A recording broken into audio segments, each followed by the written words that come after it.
The Tale of Casimir, once scorned. The tall grass swooned in the light fall breeze as Casimir lay prone. Large cracks could be heard as the occasional twig snapped under the weight of the beast that hunted him.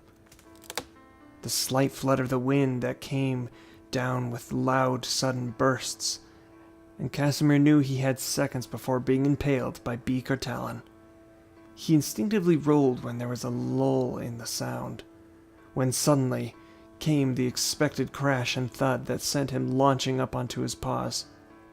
At full sprint, the black rat sprinted as the bird of prey screeched out in frustration.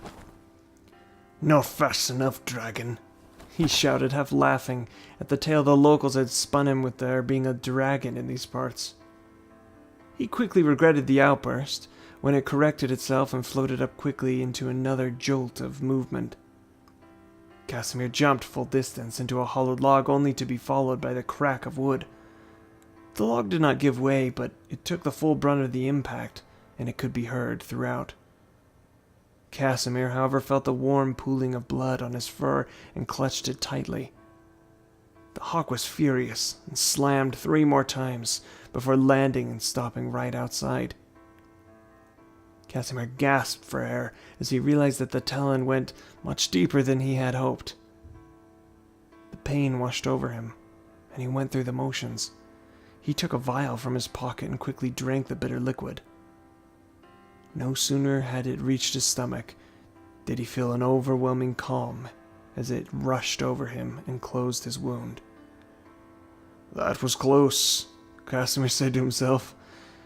He then situated himself, pulling his maul off of his back. It wasn't an ornate weapon. It wasn't even a weapon to most. More of a tool used back in Sahara by the crafters and by the slaves. Casimir held it in his paws. He liked the weight of it. The log was large enough. He knew exactly what he needed to do. One end of the log gave light and would allow him enough room to exit. This was his chance. The bird squawked and placed 2 razor talons within, attempting to pry or otherwise claw its way in. Casimir focused.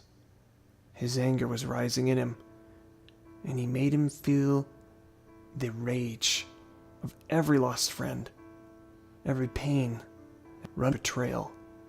He yelled out, and the hawk jammed its talon into the log. Running back a bit, he paused. Then he leapt forward in action and sprung his maul with all of his might right at the leg. The crack and the loud screech was deafening. He retreated down the log as planned and out into the morning air as beetles and spiders retreated from his quick advance. It was a tight squeeze, but he made his way out, only catching his cape a bit on the log as he pulled. It tore slightly, but it didn't give him time to inspect. Running the full length of the log, he took in the great beast, a full-grown hawk. It was busy, it was stuck. It was his moment, and he knew it.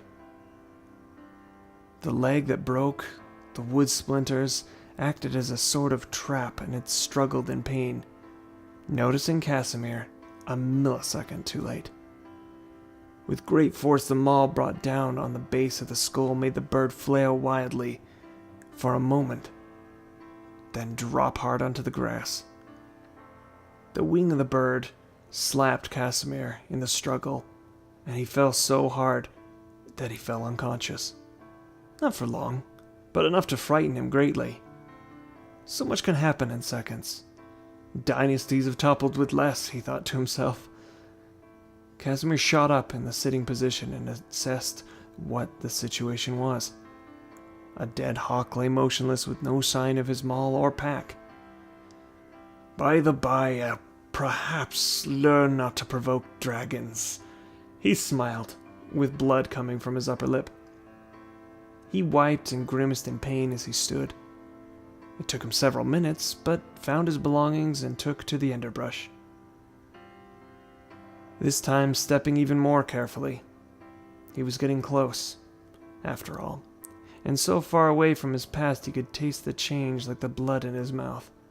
This marked a future without his brother. a future without the Brothers of Night. His exile would mean nothing to the Sori. He just had to keep running. He had to live. Vengeance does not come idly. It comes heavy and hard, like a maul on a skull. And he would have his. As he limped away, his torn cape stayed upon the log, and there it stayed for days, long after he'd gone. By the third day came another rat, scarred, white as death, and missing one eye. It clutched the cape in its paws, smelling it. "Casimir," he whispered into the night air.